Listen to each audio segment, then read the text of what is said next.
como se sabe, el Concilio Vaticano II afirma que la Iglesia es sacramento universal de salvación para todos los hombres. Esta verdad, cuya fuente encontramos en la teología de San Agustín y de Santo Tomás de Aquino, se refiere directamente a la unidad de la Iglesia contenida en la Sagrada Escritura. La Iglesia, unida a Cristo cabeza, es sacramento porque es la Eucaristía misma.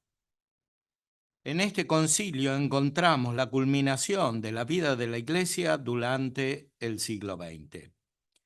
Si consideramos dos períodos simétricos de unos 60 años cada uno, antes y después de la celebración de este magno acontecimiento, podemos observar, como muchas veces sucede en la historia de la Iglesia, una especie de acercamiento y de alejamiento de un núcleo central que está contenido en esa verdad eucarística descrita. Podríamos centralizar este movimiento en una especie de dialéctica entre mística y moral, con una derivación moralística, radicada en la historia y filosofía modernas, con dos variantes. 1, formalista. 2, relativista. Estas prevalecen antes y después del concilio, respectivamente. El moralismo, en efecto, es una deformación de la verdadera moral, cuya plenitud se alcanza por la vida en Cristo perfecta, según la gracia que sana y perfecciona la naturaleza. Como señalaba el padre Juan González Arintero, de la Orden de Predicadores, se produjo un proceso de decadencia de la vida mística en la modernidad católica durante 300 o 400 años. Como consecuencia de esto, se da paralelamente un proceso de decadencia de la metafísica que en su núcleo fundamental es también mística. Hay efectivamente una mística natural. Antes de la celebración del concilio, estos procesos inducen un reduccionismo en la vida de la Iglesia que crecientemente se concentra en una práctica religiosa en la cual es difícil escapar de la tentación de centrarse en los actos externos y de reemplazar la mística por un tipo de moral expresada por la filosofía moderna, especialmente de Kant. El carácter antinatural de esta visión moral y religiosa es difícil de negar y se hace cada vez más evidente, produciendo reacciones incapaces de superarla, como el modernismo de principios del siglo XX y algunas de las derivaciones teológicas de los años 50 del mismo siglo que con mucha claridad presenta el Papa Pío XII en su encíclica Humani Generis. Encontramos aquí un testimonio excepcional de la situación de esos años, tan decisivos para comprender nuestra situación, que podríamos concentrar con un término expresivo sintético: naturalismo. Conectado con múltiples corrientes filosóficas, psicológicas, sociológicas, artísticas y culturales en general, presentes en esos años posteriores a la Segunda Guerra Mundial. Atendamos algunas consideraciones del Papa Pacelli. En las materias de teología, algunos pretenden disminuir lo más posible el significado de los dogmas y librar el dogma mismo de la manera de hablar tradicional ya en la Iglesia y de los conceptos filosóficos usados por los doctores católicos, a fin de volver, en la exposición de la doctrina católica, a las expresiones empleadas por las Sagradas Escrituras y por los Santos Padres.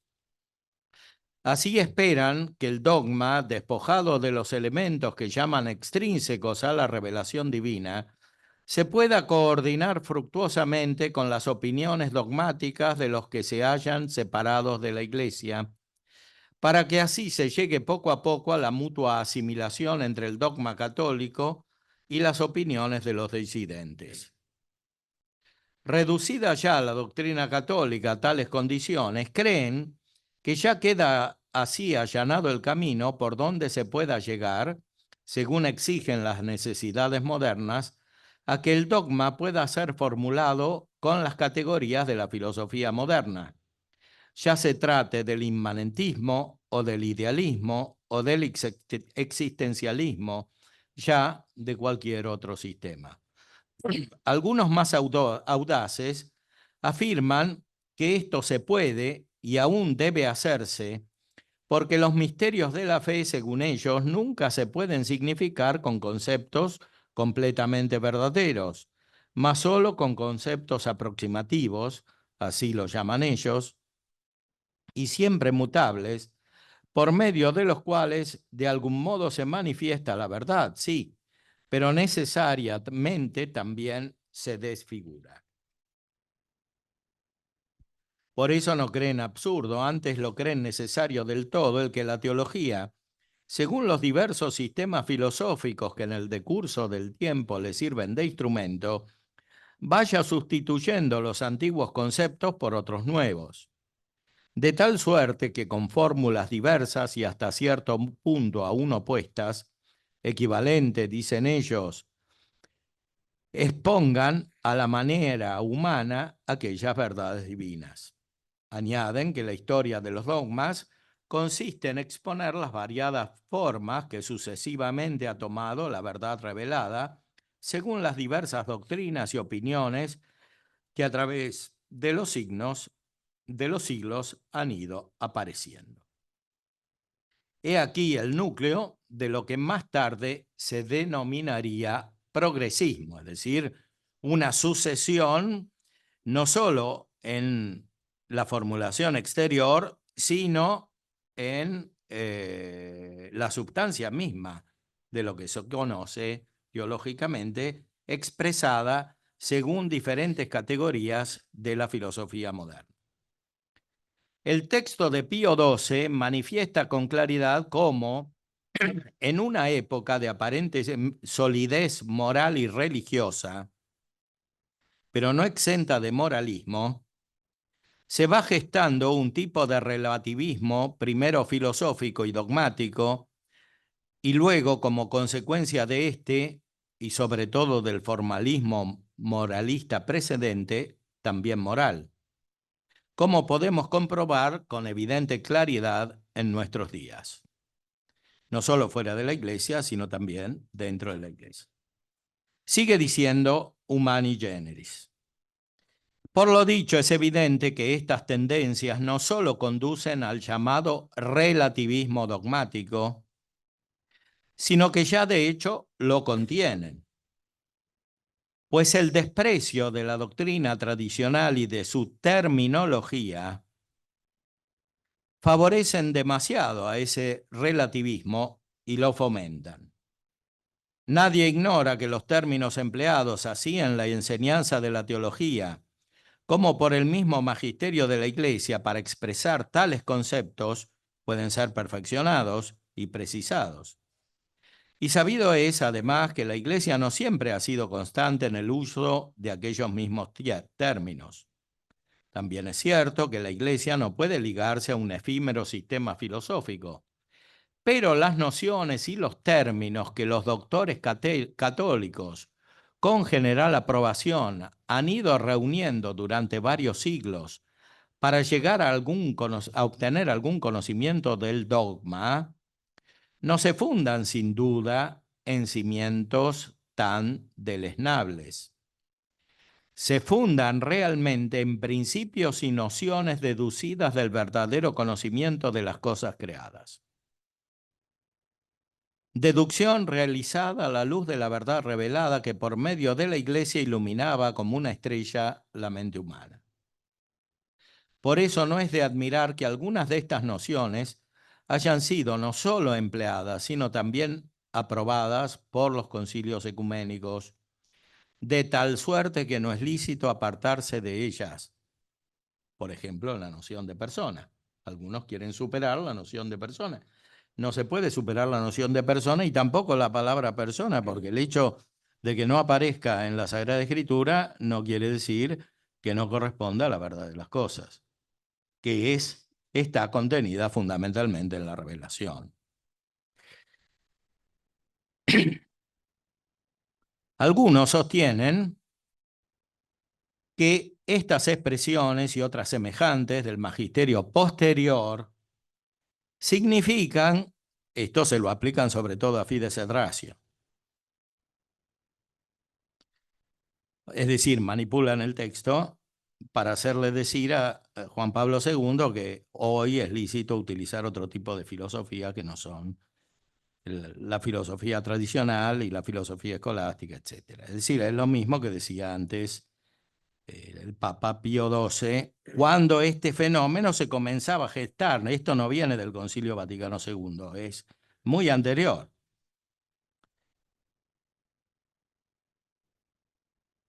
Algunos sostienen que estas expresiones y otras semejantes del magisterio posterior significan que es lícito e incluso provechoso alejarse sobre todo del pensamiento de Santo Tomás para utilizar otras formas de filosofía que serían equivalentes en su función de auxiliar la teología.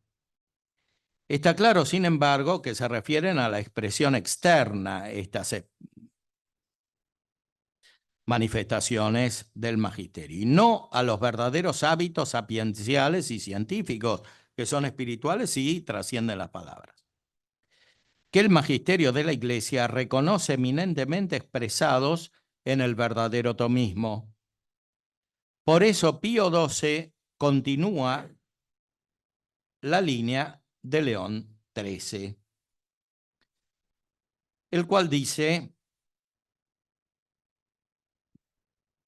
Pío XII, por todas estas razones es pues es de suma imprudencia el abandonar o rechazar o privar de su valor tantas y tan importantes nociones y expresiones que los hombres de ingenio y santidad no comunes, bajo la vigilancia del Sagrado Magisterio y con la luz y guía del Espíritu Santo, han concebido, expresado y perfeccionado con un trabajo de siglos para expresar las verdades de fe, cada vez con mayor exactitud. Y suma imprudencia es sustituirlas con nociones hipotéticas o con expresiones fluctuantes y vagas de la nueva filosofía, que como las hierbas del campo hoy existen y mañana caerían secas. Aún más, ello convertiría el mismo dogma en una caña agitada por el viento. Además de que el desprecio de los términos y nociones que suelen emplear los teóricos escolásticos conducen forzosamente a debilitar la teología llamada especulativa, la cual, según ellos, carece de verdadera certeza en cuanto que se funda en razones teológicas. Está aquí Pío XII. Karl Rahner, ya citado en varias oportunidades aquí en esta Semana Tomista, agregaría después del concilio, en su famoso curso fundamental sobre la fe, Grundkurs des Glaubens, que la teología no solamente debe basarse sobre los variados sistemas filosóficos modernos y contemporáneos, sino también sobre todas las formas culturales, especialmente desarrolladas y comprendidas como ciencias humanas, psicologías, sociologías, teorías antropológicas e históricas, económicas, jurídicas. A esto se ha agregado hoy el pluralismo religioso como fuente de la teología. Se refiere todavía la Humani Generis a la filosofía, como lo había hecho ya León XIII y después, por supuesto, el gran Papa San Pío X. Pero es importante destacar las observaciones de Pío XII porque son inmediatamente anteriores al concilio. entonces no se expresan cuál es la causa verdadera de lo que se desencadenó con ocasión del concilio. Por ello es muy deplorable que hoy en día algunos desprecien una filosofía que la Iglesia ha aceptado y aprobado y que imprudentemente la apelliden anticuada por su forma irracionalística, así dicen, por el progreso psicológico. Es decir, que la psicología actual diría que esta forma de filosofía es antigua. Pregonan que esta nuestra filosofía defiende erróneamente la posibilidad de una metafísica absolutamente verdadera, mientras ellos sostienen, por lo contrario, que las verdades, principalmente las trascendentales, solo pueden convenientemente expresarse mediante doctrinas dispares que se completen mutuamente, aunque en cierto modo sean opuestas entre sí. Esto es muy parecido, más aún es la consecuencia de la dialéctica hegeliana. Hegel interpreta toda la historia de la filosofía de esta manera, por oposiciones que se superan y que van progresando indefinidamente. Por ello conceden que la filosofía enseñada en nuestras escuelas, con su lúcida exposición y solución de los problemas, con su exacta precisión de conceptos y con sus claras distinciones, puede ser útil como preparación a la teología escolástica, como se adoptó perfectamente a la mentalidad del medievo. Pero afirman, no es un método filosófico que responda ya a la cultura y a las necesidades modernas. Esto que dice el Papa es muy importante porque hoy en las universidades católicas se plantea la relación entre filosofía y teología en estos términos. Es decir, en algunos lugares subsiste todavía un cierto tomismo, pero este tomismo es presentado como una especie de propedéutica a la teología y la teología es desarrollada no según el tomismo, sino según la filosofía moderna. Es decir, que se reproduce la historia de la filosofía hegeliana. O sea, los alumnos son introducidos en algunas nociones superficiales de la filosofía atomista que les sirven como material para entrar profundamente en el idealismo y en el racionalismo modernos, bajo la apariencia de términos bíblicos, patrísticos, historia de la Iglesia, pero lo que subyace siempre es un concepto, como diría Hegel. Ya lo había dicho Hegel en el siglo XIX, 200 años antes. Es decir, hoy lo que prevalece es la erudición histórica, etcétera, pero lo que importa es el concepto. Más aún, Hegel valoraba más que los teólogos actuales la escolástica, porque decía, esta escolástica es superior a toda esa erudición desordenada. Entonces, agregan, esto lo describe siempre el Papa Pío XII. Agregan además que la filosofía perenne no es sino la filosofía de las esencias inmutables, mientras que la mente moderna ha de considerar la existencia de los seres singulares y la vida en continua evolución, es decir, un retorno al nominalismo.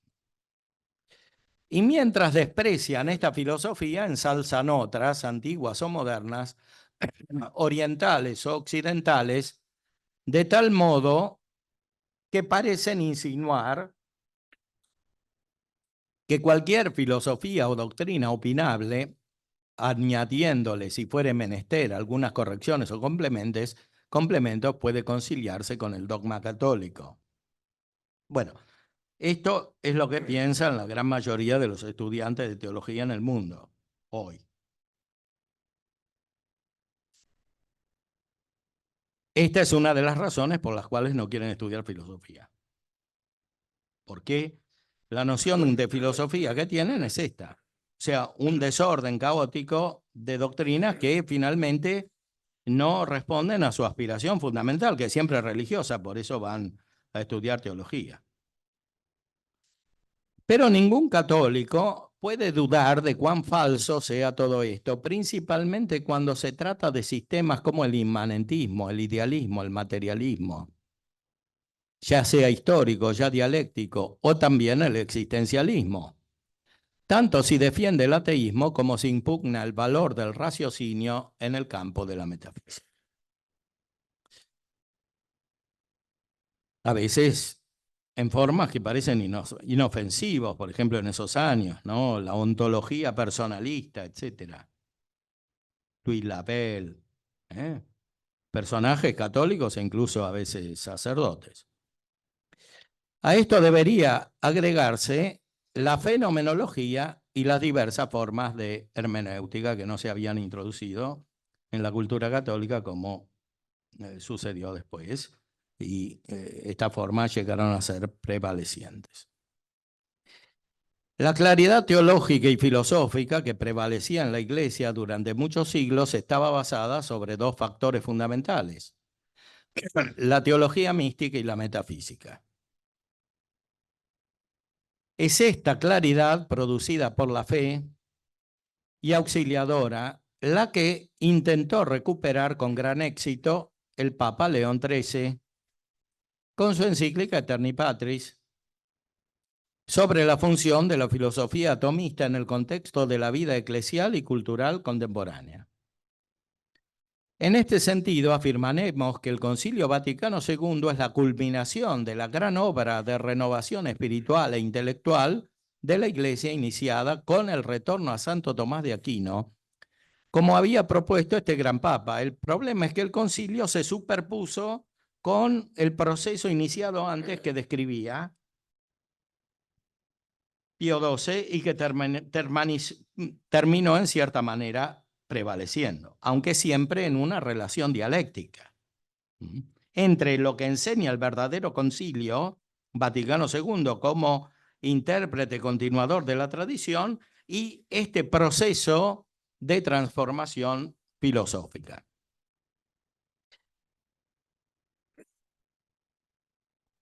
En este sentido, afirmaremos esto respecto del concilio. Pasemos a analizar un factor que se hizo visible con mucha fuerza durante el concilio y poco después. Es por el motivo de esa claridad de fe y de razón recién mencionada que no encontramos en el magisterio eclesial durante tanto tiempo reflexiones explícitas sobre lo que hoy se denomina cultura. O sea, si uno busca, durante siglos directamente no existe la reflexión sobre la cultura. En el siglo XX, como veremos, empieza a ser central la reflexión sobre la cultura. El problema es qué quiere decir cultura. La centralidad de la religión y de la filosofía, por otra parte, también en la cultura general, como la entendemos ahora, la cultura, producía el efecto de hacer innecesaria aparentemente una reflexión sobre la misma cultura, simplemente porque la cultura era la filosofía, era la teología, era la liturgia, era la vida de la iglesia, era la moral, etc.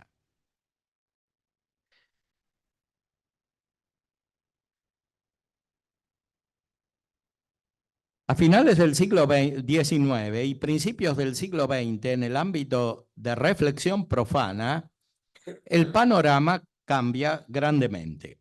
La expansión del mundo incipientemente interconectado, el influjo de corrientes de pensamiento atentas a los fenómenos humanos en el contexto de la modernidad y la ocupación efectiva de toda su geografía hacía manifiestamente necesaria una reflexión acerca de la multiplicidad de expresiones de la vida humana. O sea, las primeras reflexiones acerca de lo que hoy se llama cultura, el término ya venía del siglo XVIII, civilización, cultura, de modo alternado, a veces quiere decir una cosa, a veces otra. Hay un libro que encontró como 200 definiciones de cultura, etc. Bueno, a finales del siglo XIX, cultura quería decir el estudio de las manifestaciones externas, sobre todo de los pueblos primitivos. O sea, Algunos venían a América y iban donde había indios todavía en esa época no contactados, o iban a Australia a ver a los aborígenes o al África, y trataban de estudiar esa diversidad, ¿no? Las primeras reflexiones en este sentido vienen de Estados Unidos, lo cual no es casual porque se produce una transmutación del sentido de cultura favorecida por el pluralismo de la sociedad norteamericana, donde coexisten diversas maneras de religión, de filosofía, de concepciones de la vida, etc. Es decir, el pluralismo de las culturas se traduce en su significado al pluralismo de las concepciones de base de la vida humana, es decir, de las filosofías.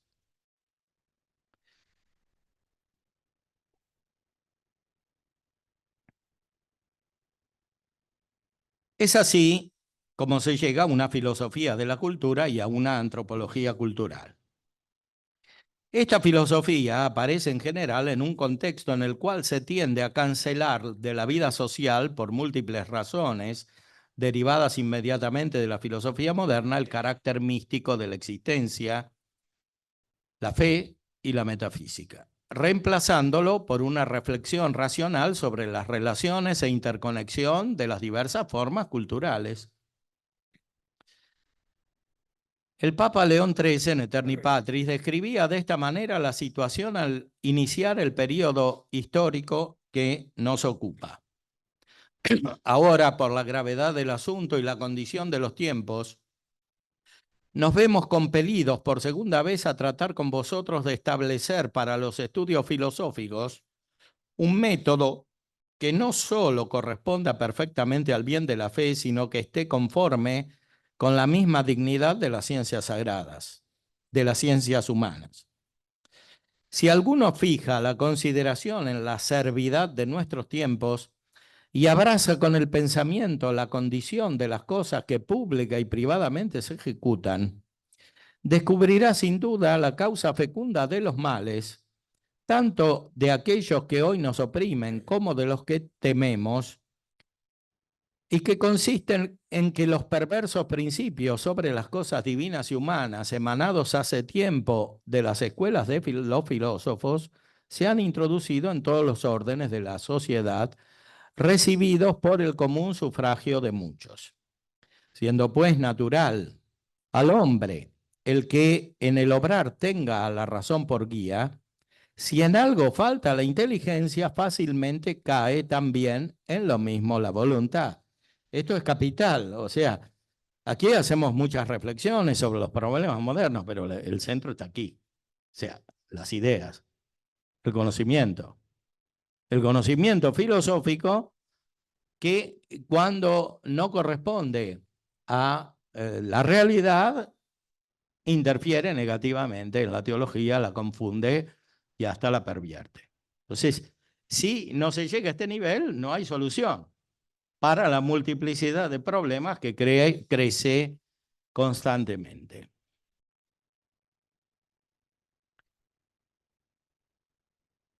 Pues siendo natural, etc. Por el contrario, si está sano el entendimiento del hombre y se apoya firmemente en sólidos y verdaderos principios, producirá muchos beneficios de pública y privada utilidad. Desde el punto de vista natural, la filosofía contiene la raíz de los problemas humanos y también la solución cuando está iluminada por la gracia y es conforme con la realidad. Pero la filosofía naturalmente fructifica en una cultura, porque el hombre tiene una naturaleza corporal, tiene sentidos, etcétera, y tiene una productividad técnica, artística, que está dirigida finalmente al uso de estos sentidos.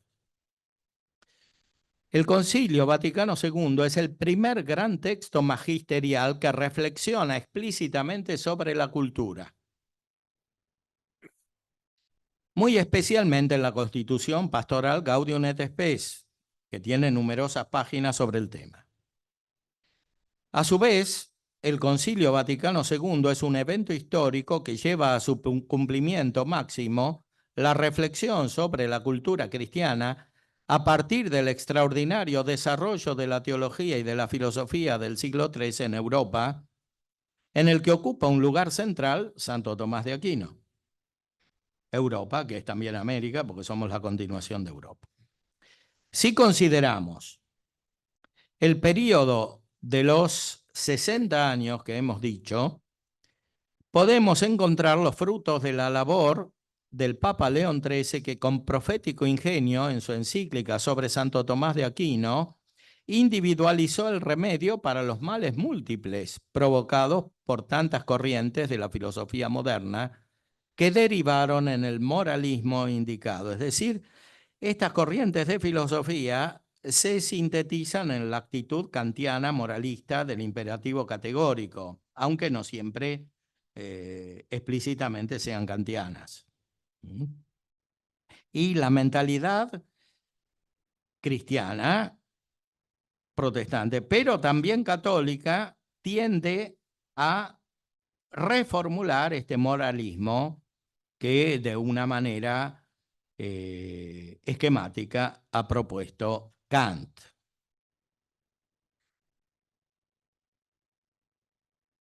El remedio lo individualiza el Papa en un retorno a la filosofía y a la teología de Santo Tomás de Aquino como heredero de la tradición patrística y de la cultura clásica. A partir de esta intuición, en la primera mitad del siglo XX, florecieron los estudios de distintas disciplinas filosóficas y de las varias ramas de la teología coordinadas por la teología mística y por la metafísica. Pero después del Concilio Vaticano II reaparecen los males,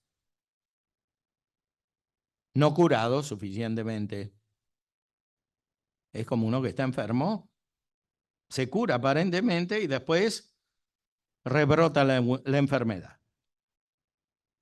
No curado suficientemente de la situación anterior al concilio, presentados por el Papa Pío XII en su encíclica Humani Generis, con el agravante de que la confusión provocada por la desaparición como factor de unificación y armonía de la teología mística espiritual, no del todo valorizada antes, efectivamente es una de las luchas grandes del padre Arintero. Desaparición de la teología mística y de la metafísica como sabiduría suprema en el orden natural al servicio de la revelación. Ya empezaban las actitudes antimetafísicas. Si la Iglesia, a través del concilio, había intentado elevar el interés por la cultura que caracterizaba la vida católica en los decenios precedentes a dicho evento, pensemos en autores como Maritain, que hacen ya una filosofía de la cultura, pero hay que ver cómo hacen esta filosofía de la cultura, cuáles son los presupuestos filosóficos, más allá del aparente tomismo.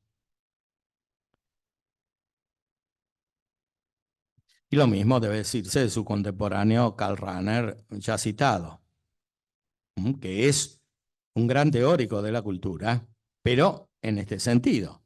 Efectivamente, vimos cómo hay que usar todas las formas culturales modernas para la teología.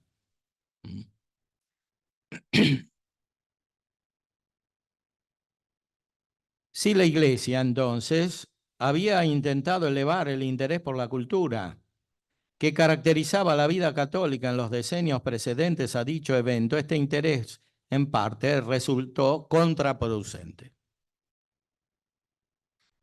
Porque la cultura no siempre hace bien, a veces hace mal. Basta pensar en los hombres de cultura de nuestro tiempo. Hay que ver si les hizo bien o mal ser cultos, entre comillas. Y cultos en todas las disciplinas.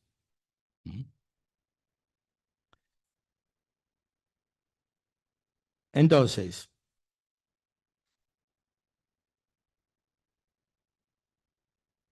este interés resultó contraproducente en el contexto de la aceleración de los cambios y revoluciones producidos en el mundo político y académico después del concilio, porque el mundo se aceleró en todos los órdenes,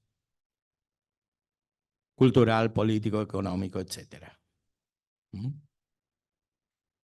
Este hecho, que hace más allá, inclusive en contra de las apariencias, resaltar la necesidad de la renovación emprendida por el concilio, pone de manifiesto a su vez la gravedad de la situación de deformación anterior no suficientemente percibida.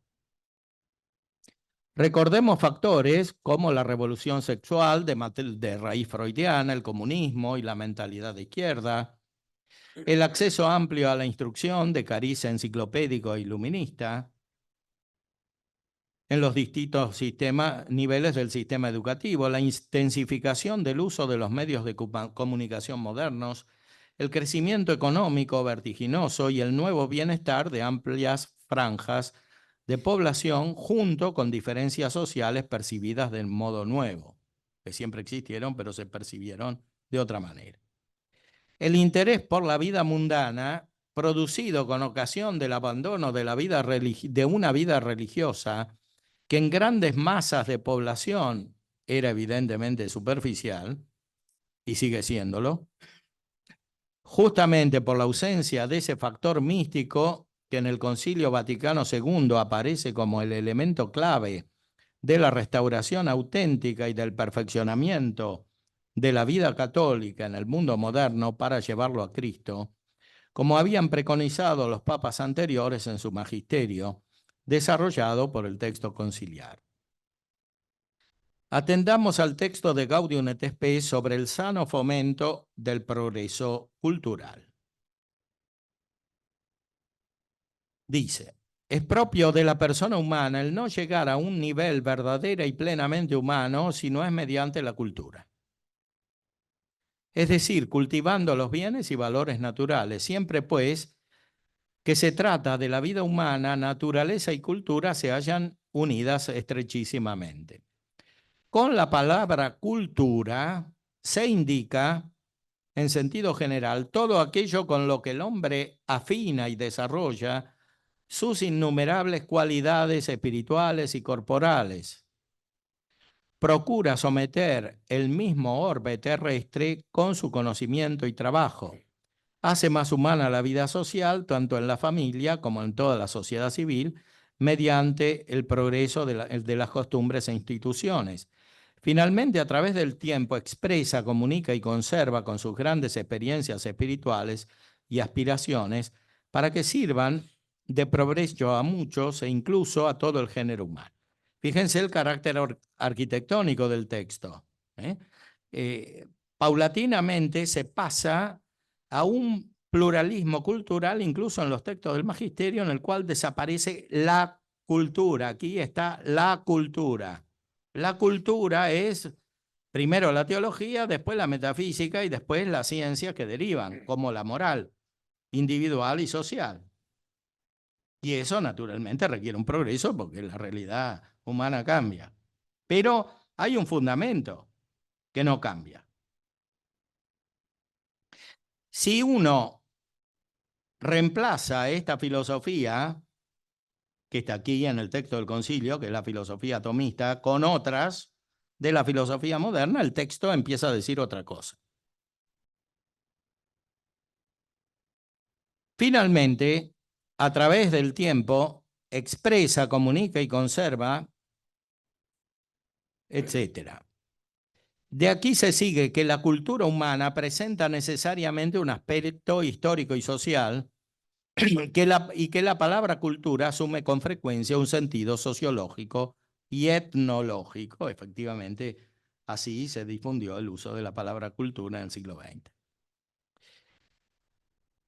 En este sentido, se habla de pluralidad de culturas. El texto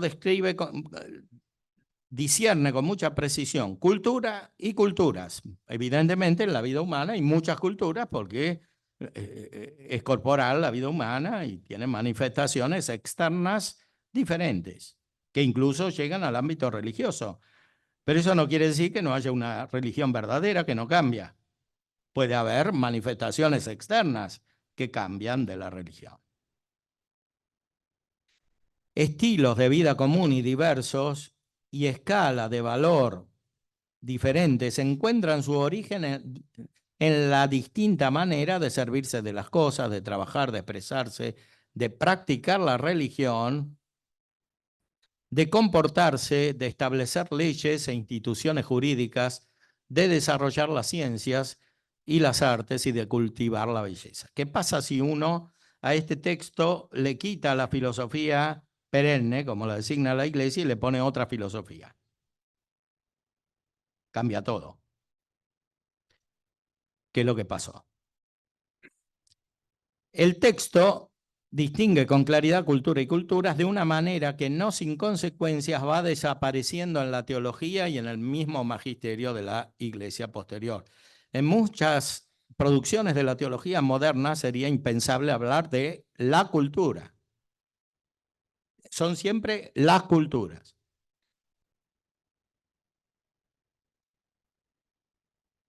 La cultura en su aspecto superior, la teología y la metafísica, más allá del lenguaje y los condicionamientos imaginativos, porque naturalmente la imaginación va variando con el tiempo, con los lugares, etc.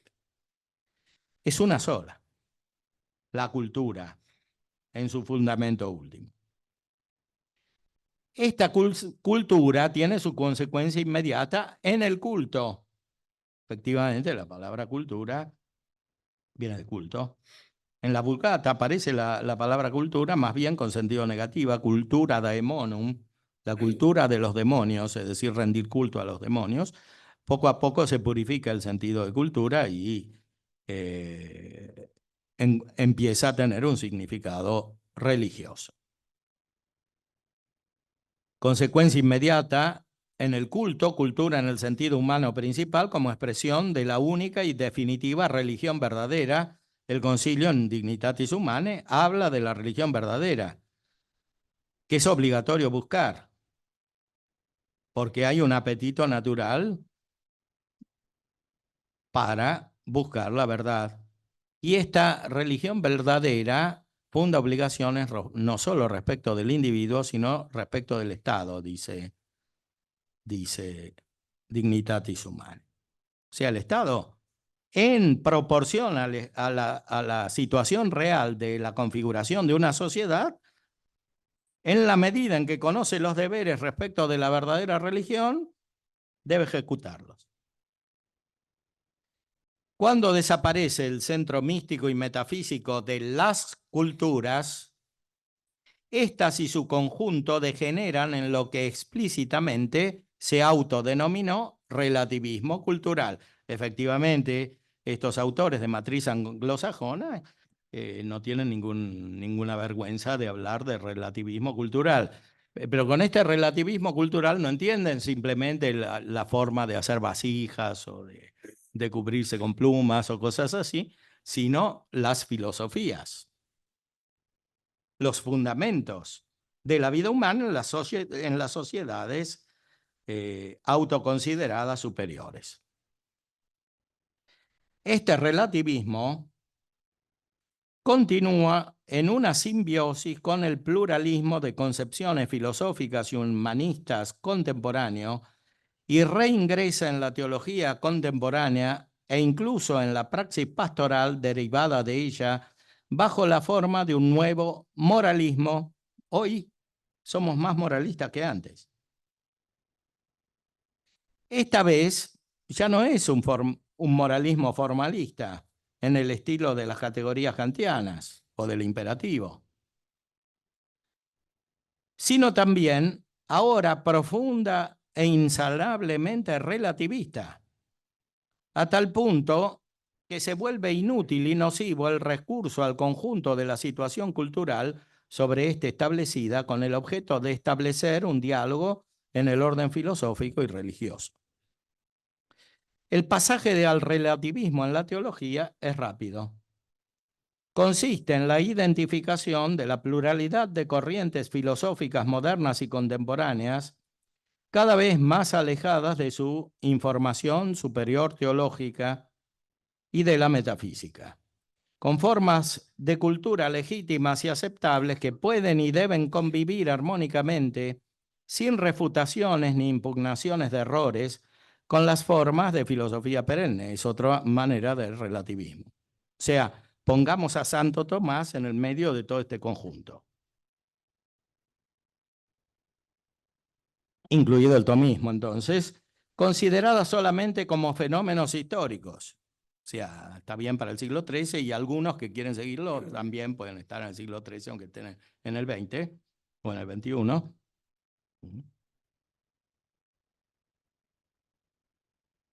El tomismo también puede ser, o se puede pretender asimilar a este proceso. Son formas consideradas como fenómenos históricos, a lo sumo aceptables para su época, pero destinadas a ser superadas en nuevas formas, y sobre todo en una síntesis superadora, dinámica y relativa a los nuevos contextos. Así entienden que hay que entender el tomismo hoy. El tomismo se tiene que autopercibir de esta manera. Con espíritu profético, el Papa León XIII inició una magna obra cultural católica cuya culminación encontramos, como dijimos, en el Vaticano II. Dice el autor de Eterni Patris, respecto del núcleo natural de la cultura, desde el punto de vista humano, que es la filosofía.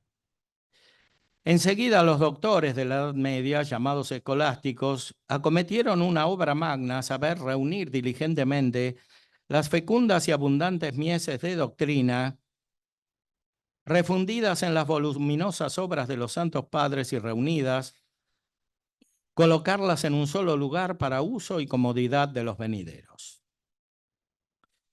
Sea el origen, la índole y excelencia de la ciencia escolástica, es útil aquí, venerables hermanos, mostrarlo más difusamente con las palabras del sapientísimo varón, nuestro predecesor, Sixto V. Por don divino de aquel único que da el espíritu de la ciencia, de la sabiduría y del entendimiento, y que enriquece con nuevos beneficios a su iglesia en las cadenas de los siglos, según lo reclama la necesidad, y la provee de nuevos auxilios, fue hallada por nuestros santísimos mayores la teología escolástica, la cual cultivaron y adornaron principalísimamente dos gloriosos doctores, el angélico Santo Tomás y el seráfico San Buenaventura. Esto es muy importante porque el tomismo se enriquece cuando es considerado al mismo tiempo con la visión de San Buenaventura. Si esto se hubiese practicado, como decía León XIII, muchos inconvenientes de derivación racionalista del tomismo se habrían evitado, etcétera.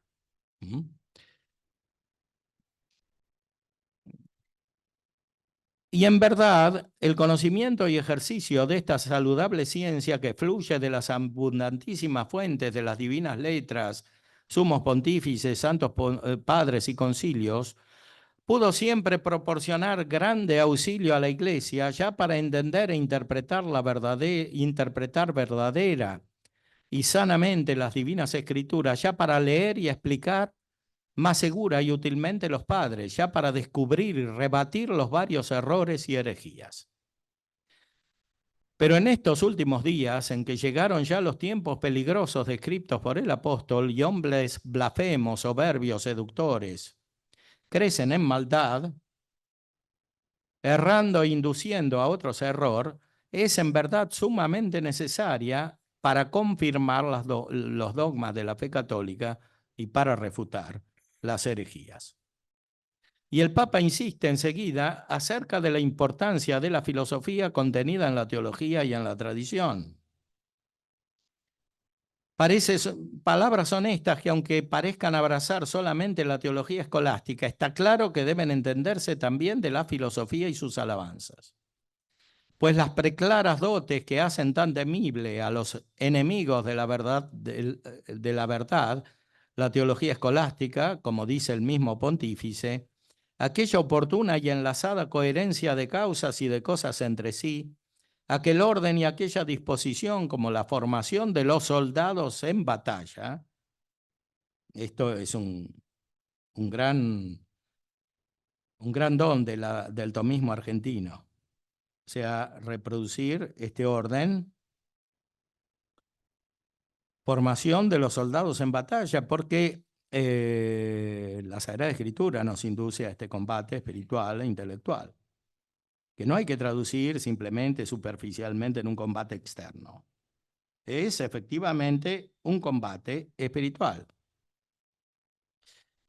Aquellas claras definiciones y distinciones, aquella firmeza de los argumentos y de las agudísimas disputas en que se distinguen la luz de las tinieblas, lo verdadero de lo falso, las mentiras de los herejes,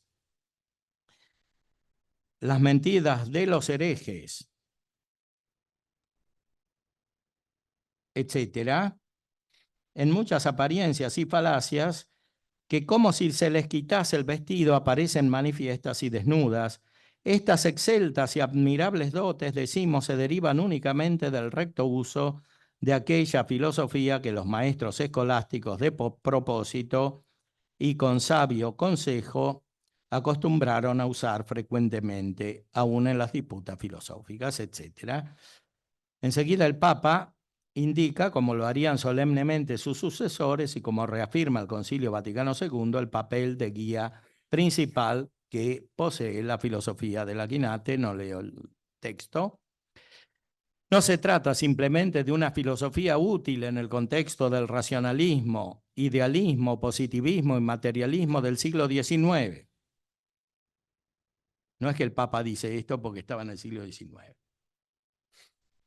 Se trata, por el contrario, de su valor intrínseco manifestativo de la veritas rerum y de su capacidad para combatir los errores, tarea que por otra parte recuerda también el Concilio Vaticano II contra la difundida idea de su presunto irenismo, etc. Así pues, Santo Tomás es ayuda imprescindible para refutar las desviaciones teológicas y los innumerables errores filosóficos y culturales de nuestra época. Uno de los aspectos prácticos a los que hay que atender en esta tarea, como nos lo enseña el último concilio, es el del apostolado, hoy se diría pastoral, de la cultura. Antes se hablaba mucho del apostolado de la cultura, ahora no se habla más. Apostolado de la cultura, cuya traducción inmediata es en nuestros días la vida, investigación, formación o deformación e instrucción universitaria.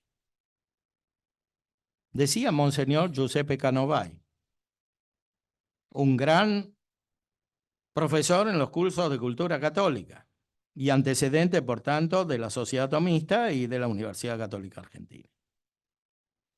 Decía Monseñor, en la revista de los cursos de cultura católica de Buenos Aires, la hoja informativa, que constituyeron el núcleo principal de la renovación del tomismo en la Argentina, de la Universidad Católica y de la Sociedad Tomista Argentina, en los años en los que se gestaba la mentalidad contemporánea en el mundo y la Iglesia, dice Canovai.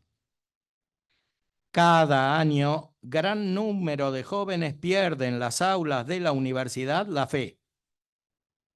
Esto lo decía en 1941. Pierden en las aulas de la universidad la fe que iluminó su infancia. ¿Cuántos sabios cuyo nombre ha resonado y resuena aún con fama mundial podrían indicar el año, el mes y tal vez el día en que cesaron de ser cristianos? Hecho tan doloroso como indiscutible y a pesar de su gravedad extrema no suficientemente estudiado. El padre Grand Maison, en un opúsculo, La crise religieuse chez la jeunesse, la crisis religiosa en la juventud, ha examinado este problema con su acostumbrada fineza. Falta muy poco. Me permito resumir según mi pobre y modesta experiencia las que creo ser las causas principales de este fenómeno. Una formación religiosa fundada sobre el sentimiento y demasiado poco nutrida de motivación intelectual y de reflexión personal que no ahonda en las fuerzas vivas, cabeza y corazón. Una práctica de piedad hecha demasiado de costumbre y demasiado poco de convicción íntima, de empeño y esfuerzo personal. La falta de una comprensión profunda, sentida, de la significación entera de nuestra vida sobrenatural, como de la influencia que ella debe tener sobre nuestra voluntad y nuestro carácter. Y por eso la falta de energía, de firmeza interior, almas sin médula. Hasta aquí, Monseñor Giuseppe Canovai. Si es riesgoso atender a la cultura en la vida de la Iglesia para huir del moralismo formalista, como intentó hacer el Concilio Vaticano II, huir del moralismo formalista, pero corrió un riesgo, efectivamente. Pero es más riesgoso no atender a ella, es decir, no atender a la cultura. Sí, es riesgoso atender a la cultura porque pasan estas cosas, pero más riesgoso es no atender a la cultura. No atender a ella para caer en un moralismo peor, que es lo que pasó ahora, ¿no? Ahora nos ocupamos, sí, de ecología, de inmigrantes, de injusticia social, son todas formas de moralismo, solo que es un moralismo relativista. En cambio, el otro era un relativismo formalista, pero siempre el mismo moralismo.